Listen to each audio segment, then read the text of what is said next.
Pada zaman dulu kala, hiduplah sepasang suami istri. Mereka adalah petani yang tinggal di sebuah desa di dekat hutan.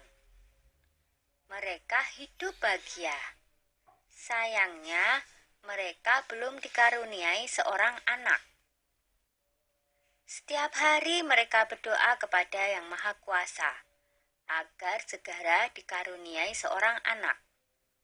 Suatu hari, seorang raksasa melewati tempat tinggal mereka.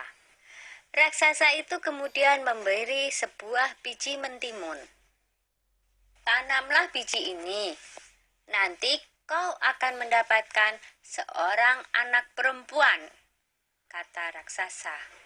Terima kasih raksasa, kata suami istri itu.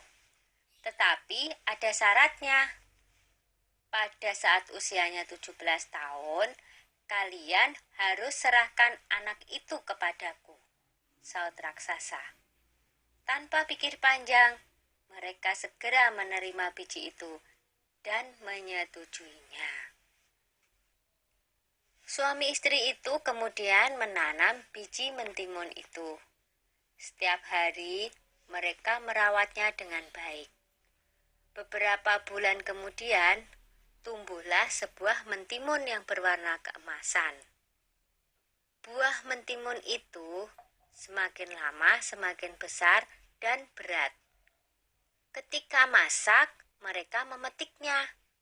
Dengan hati-hati, buah itu pun mereka potong. Betapa terkejutnya mereka, karena di dalam mentimun itu ada seorang anak bayi perempuan yang cantik dan lucu. Tahun demi tahun berlalu, Timun Mas tumbuh menjadi gadis yang cantik jelita. Kedua orang tuanya sangat bangga padanya. Tapi mereka juga takut, karena pada usia 17, mereka harus menyerahkan timun emas kepada raksasa, sesuai dengan perjanjian mereka.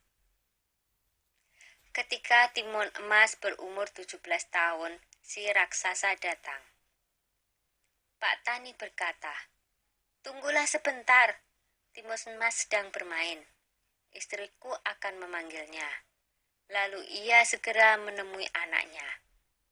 "Anakku, ambillah ini," kata Pak Tani sambil menyerahkan sebuah kantong kain. "Ini akan menolongmu melawan si raksasa. Sekarang, larilah secepat mungkin." Timun Mas pun segera melarikan diri.